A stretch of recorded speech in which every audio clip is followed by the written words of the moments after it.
Hi, Will. Important win, but maybe not as straightforward as you would have liked.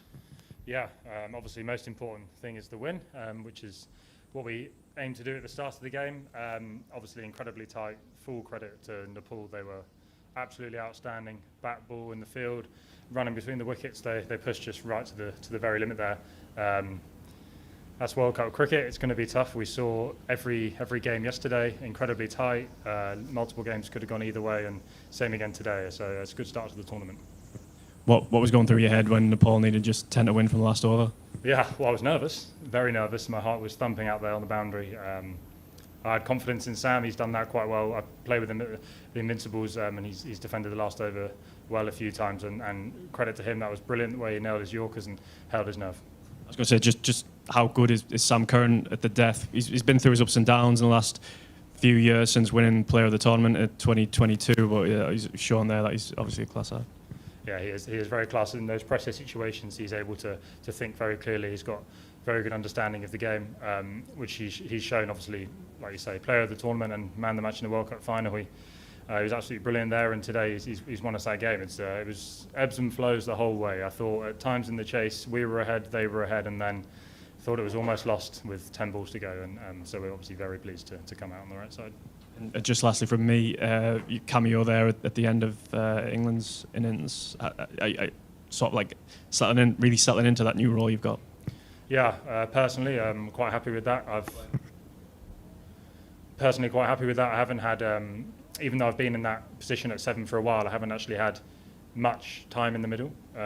So going forward, hopefully those 18 balls will give me some confidence for the rest of the tournament. It was quite tricky to start, which we saw throughout the whole game, and obviously got better as I went in and took advantage of that last over, which in hindsight was quite important. Go to the front, then we'll go Matt and then Simon. Hi, Will. A word on Liam, please, because I was speaking to him before the tournament, and he had mentioned that at his age of 35, he didn't really think that he will get back into the England team. But Brooksy and Baz has always, helped him and got his confidence back. And then to come into the T20 World Cup today and to put up a spell like 2 for 21. What are the conversations that you've had with him, and what do you make of his unique skill set that he brings as a bowler, and how the value that he adds to the team? Yeah, he's obviously someone who I think has been brilliant over the whole course of his career, and playing now for England.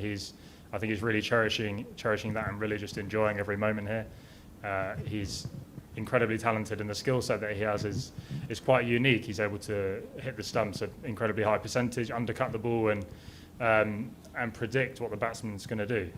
Even today, I think they got off to a great start. They played well and changed the pace of the game. He came in 4th over, maybe, I think, and broke the partnership and just slowed the game down for us. And obviously to go for less than 24 on that surface is very impressive and match defining. Harry was saying in the huddle just before, or at drinks before those initial 2 wickets fell, it looked like he was leading the conversation. The first drinks or second one? There's drinks at 12 overs or whenever it was. We just spoke about there's a long time left to go in the game. 6 overs, everything happens quite quickly in T20 cricket, and 6 overs is still a very long time. We felt 1 or 2 wickets and we were ahead of the game. So after that, we obviously bowled 2 great overs.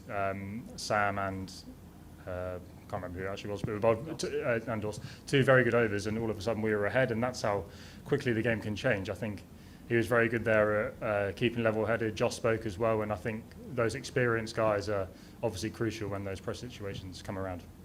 And Baz was on a walkie-talkie during the game. Was that message just coming down from the dressing room, do you know? Yeah, that's something we've been doing recently in dressing room to dugout communication. So obviously then messages can get run out to the captain or to the guys who are batting in the middle, and I think that's just an easier way of spreading the message. Simon and then jump in. Did you watch the India game last night, and how much, if so, did that instruct your approach to the batting in particular?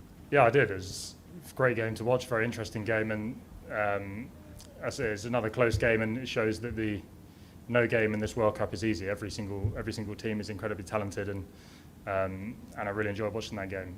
I think the way that Sky played was obviously the situation dictated that he had to take the innings deep and then explode at the end, and I think that could be a method to use in this World Cup. I think historically scores in T20 World Cups are lower than you see in franchise leagues or in bilateral series. Obviously, the situations, pressure, the pitches often aren't quite as bad a friendly. So I think that's something to keep on top of for the rest of the tournament. And we're going to have to be really adaptable and going to different venues, different opposition, and just staying on top of that. And that Lamishana's last over, where I think you only scored one. Obviously, choosing to treat him with respect and go big after he had bowled out. What was you thinking there? Yeah, it was a great over. I'd only just come in, so I was just trying to get to grips with the pace of the surface, and they actually spun a few more than I was expecting. He bowled very well. And yeah, I think when I came out there, Brookie said to me, "We just so it was 4.5 overs left when I came out, so let's take the innings deep." And he thought we could take advantage of the seam bowlers at the end, so he read that well. And just lastly, England have relied for many years on Rush in particular, Joff, and they were both reasonably expensive today, but the team found other ways to win. And how much is that potentially important in building confidence and knowing that there's always alternatives? Yeah, you're right. It's obviously very important. I think winning ugly is a great trait, and a game like today, you can't. It's obviously incredibly difficult to replicate that experience that you get, and a game like today where we potentially weren't expecting it to go down to the last ball, and it has. Hopefully, when we get in that situation in the rest of the tournament, which we definitely will at some stage, we'll be able to look back on this experience today and take that with us.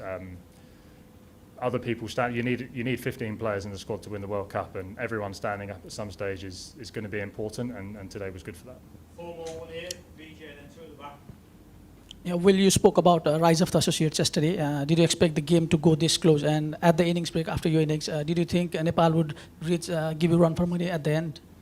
Yeah, I think the way that the associate nations have been performing is the gap between test nations, associate nations is not that big. You saw yesterday Netherlands, Pakistan. I watched that game again. It could have gone either way. Even the USA-India game last night. I think that's the beauty of T20 cricket. It's very hard to predict what's going to happen, and I think the shorter the format, the closer the skills are together. It's harder to be, you know what I'm trying to say. Sorry, the skill gap is smaller in a way, we expected that from them today. They were brilliant. I know the coach Stewie Law, and they were a very well prepared outfit, and they took us right to the end there. VJ, the ground, and then 1 at the back. Amit, after such a close match, what is the overriding feeling for you personally and collectively for the team? Sense of relief or sense of accomplishment? Well, right now, a sense of relief and happiness. We came into this game just simply trying to win, and that's what we've done. So in that sense, it's job done. And in another sense, it's brilliant continuing that preparation going forward for more games to come, which we know we're going to be in similar situations. Every single game is important. You can't go into any game expecting to win or expecting to do certain things, and that, we're very happy to win today. The ground at the back and then behind you. And with them. Well, can you talk about Jofra? He had a very good spell today at the beginning. First over, he went for runs. He changes pace. Second over, he kind of brings back the pressure, and then he turns the match again in that middle overs after the drinks break, where he gave 3 runs and picked a wicket or something. And then he comes back, and his final over, he goes for runs. Could you talk about that final over, wherever you were standing, and from what kind of things that you saw, the way Nepal held the nerve and hit those big runs?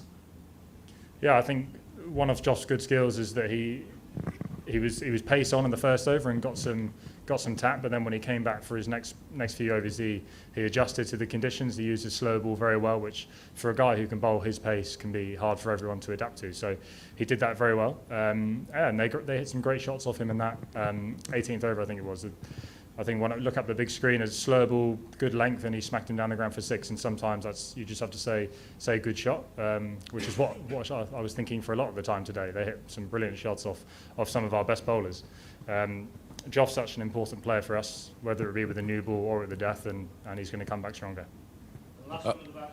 Well, just as an off spinner more than a batter, the fact that you said scores at the World Cups are lower than scores in bilateral series. Does it excite you that there is something for the bowlers on pitches like this when you come to tournaments like this instead of just 250 playing 251? Yeah, I love bowling. I love being involved in the game. I think it brings out the best of me. And in conditions like that today, when I know I'm going to bowl, it really eggs me on to go and do my best for the team. I love contributing. I think every single game is going to be different, if I'm honest. Just now in Sri Lanka, obviously the pitches were incredibly spin friendly, and hopefully we'll be going back there for the Super 8. So hopefully I'll bowl a bit more, but I think it's just going game by game and seeing what it is.